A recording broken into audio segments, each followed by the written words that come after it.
think he was flatbed. And I'm listening to this guy and I'm just like, oh my God, like this seems like a nice guy to that guy. If you're watching my video, hey, no offense meant to you, man. But when I was hearing you talk, I was like, this guy just has business failure written all over him. And there's like so much here that is just difficult. I have not received any profit from running trucks for Prime Inc. this year.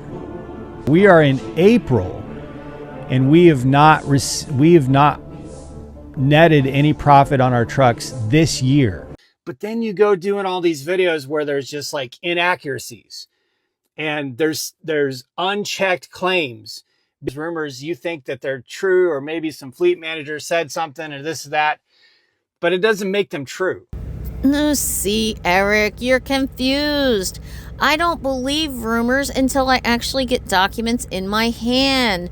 You see, that's why I did not jump on the bandwagon of accusing a particular YouTuber of stealing $250,000 from investors for some, I don't know, online virtual art thing.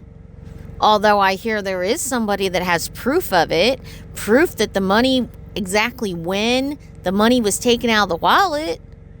I mean, if we could all go digging looking for that, that would be something interesting. But don't ever accuse me of not being able to prove what I say, because there's going to be a lot of proof right here in this video. I think he just called me a liar. What do you guys think, huh? Should we do this? Because he's blind or he doesn't know business, but yet, he doesn't have an axe to grind with me. He has nothing, no ill will. We've never had a beef. He doesn't want to throw shade, but he wants to go there. So let's go there.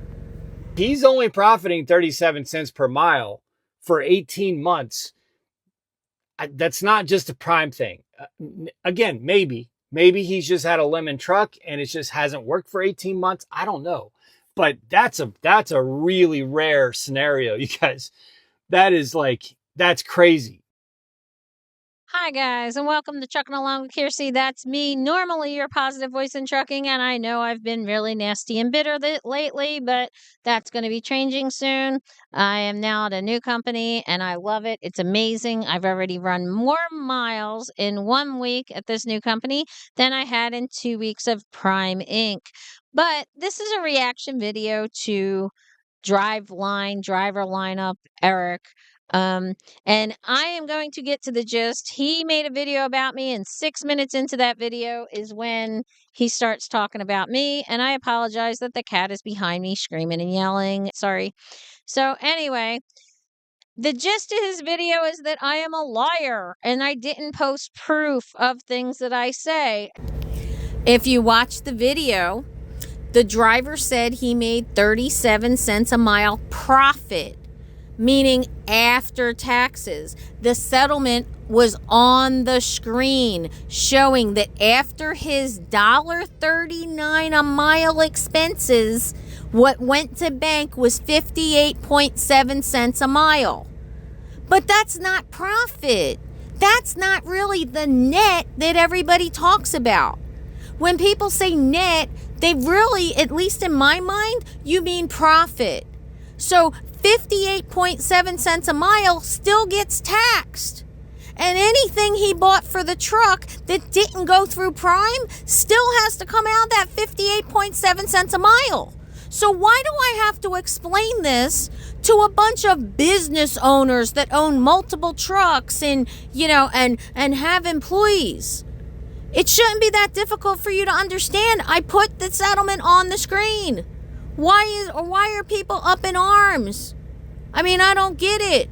And you want to see more? Because guess what? I got a whole bunch more. It's not rare. It's not rare, Eric. Sorry, I don't know what you're talking about, but we're going to get into this.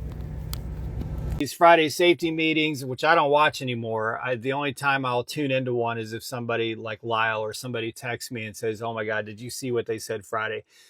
sometimes I'll look then, but I don't watch them anymore. But so through the first 17 Fridays in reefer division only, I'm talking now lease, our solo average profit is a little over $1,300 a week, $1,300 a week, $1,300 a week. So this guy averaged $1,229 a week, which you want proof of that's true? Do you want proof in addition to the settlement? Go listen to Jason Seymour, the operations manager at Prime. Here, in case you missed it because you don't watch the YouTube safety videos from Prime Inc., I'm going to let you watch it. I'm going to get right into the pay settlements first before I start reacting to his video. This way that you can see that I am telling the truth, and this is not one driver, this is several drivers, and we're going to look at various amounts here. So, couple of the really important things that are on your 20-page settlement that most people don't know how to read, and I've taken the time to learn.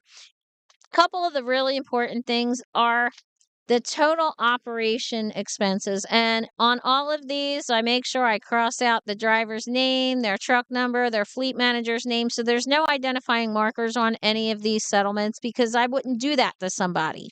Okay. But something else that happens is even when I post this as proof, people will say, oh, that's just him. That's not normal, blah, blah, blah. Eric actually told me one time that his settlement was 64 cents a mile before taxes. And that was when he was running with Jenna. And I know, I'm not going to be honest with this, 4 years ago, it was kind of interesting because it was still in the early time of 21. So we were still in the COVID height.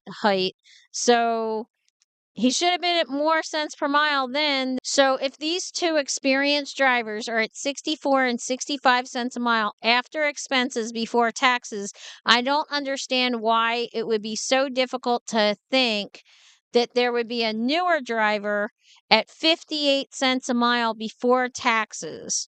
And everybody's taxes are different. The driver said in my video 37 cents a mile is what he made profit. He meant net after taxes.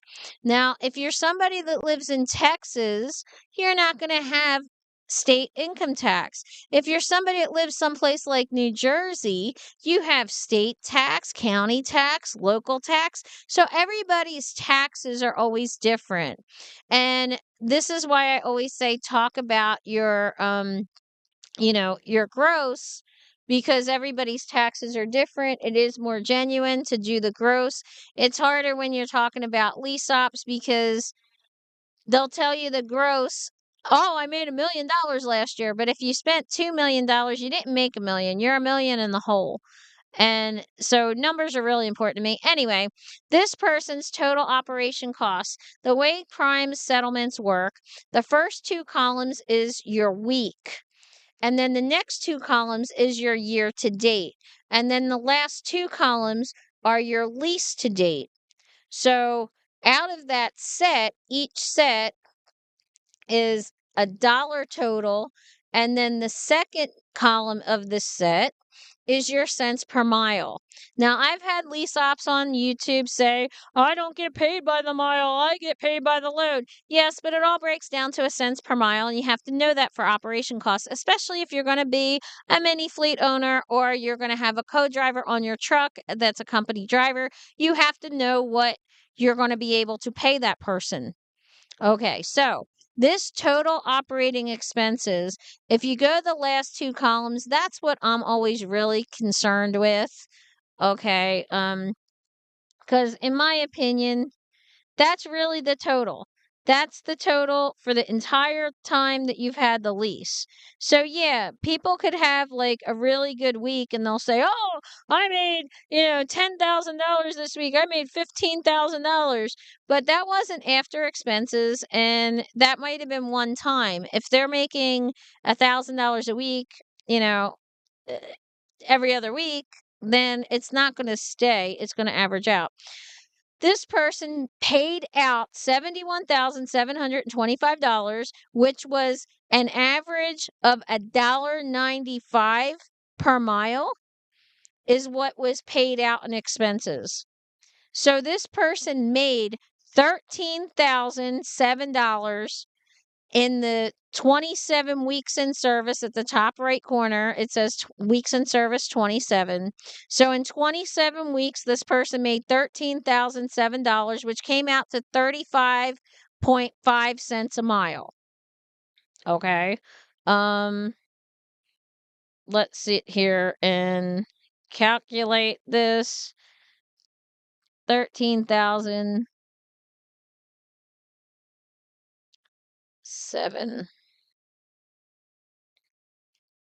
divided by 27 weeks, which comes out to $481 a week average before taxes. That is a real number. I'm not making this up. It is in black and white.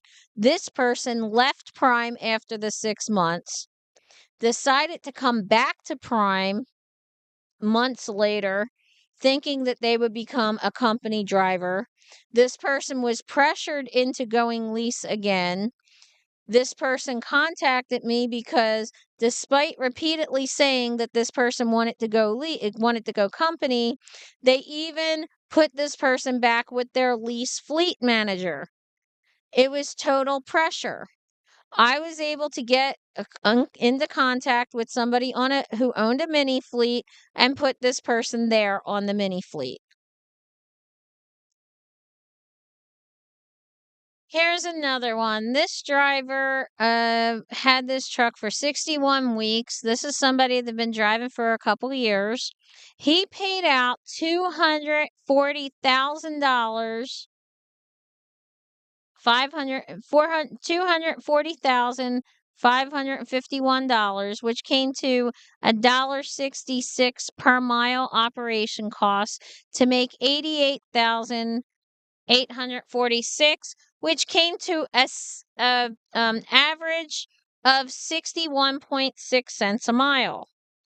Okay, so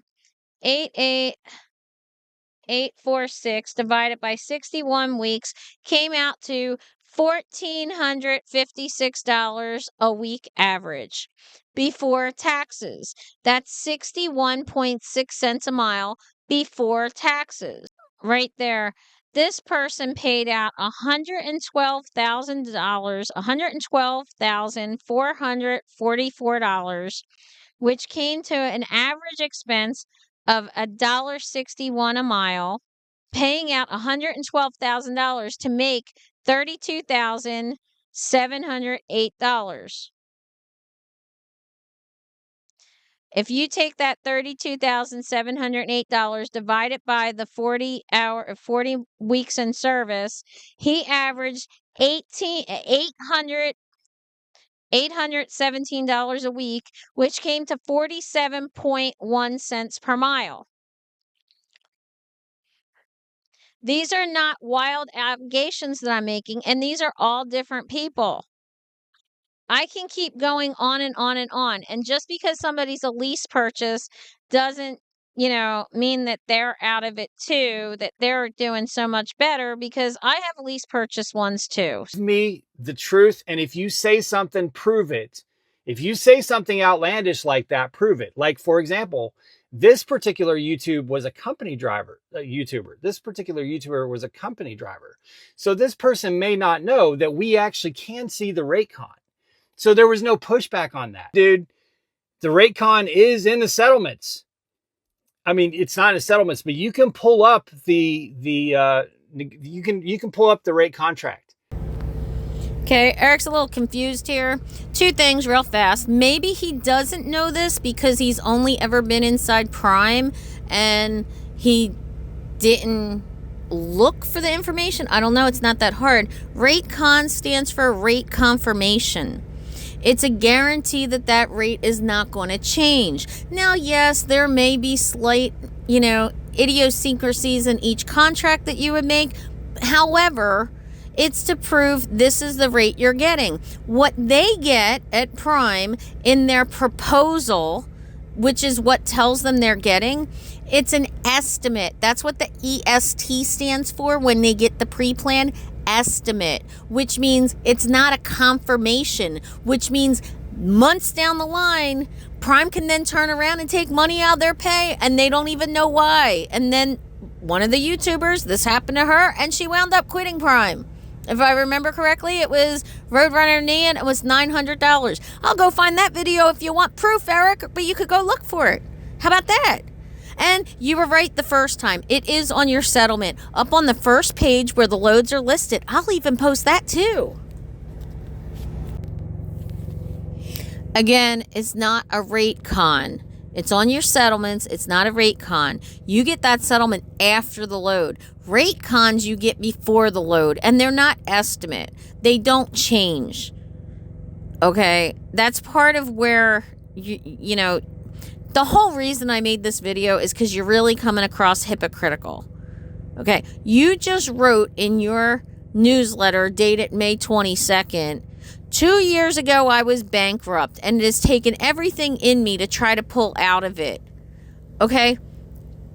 I don't know if that means you were just didn't have money or you actually filed bankruptcy. Either way, why is it okay and believable for you to have financial hard times, for you to struggle, but it's not believable for somebody with only a year or a year and a half experience? Why is it that you don't have compassion for them? Okay? Why is it that you don't want their stories getting out? Because they feel like they're not heard. And they want to be heard. The company's not listening to them. So now you don't want to listen to them? You just all want to sit there and berate this guy that was just trying to, change his life? Have some compassion. You're trying to dig out the hole yourself. That's what you put in your newsletter. And please stop with the condescension towards company drivers. Okay? For all of those fleet owners, it's the company drivers that are driving your trucks. When you keep saying over and over things like, well, this person's just a company driver, so they wouldn't know that. Not only are you showing your own ignorance, because you'd be really shocked at what company drivers know, but you're condescending to the same people you want to come work for you. Just a little tip for a business owner. Okay? Now, this is my last Prime video. Don't ask me for another. I'm turning a page and I'm done. Now, anybody else wants to talk about anything else? I hope to see you out here. Truck along. Please like, comment, subscribe, share, blah, blah, blah. You know the deal. All right. See you guys later.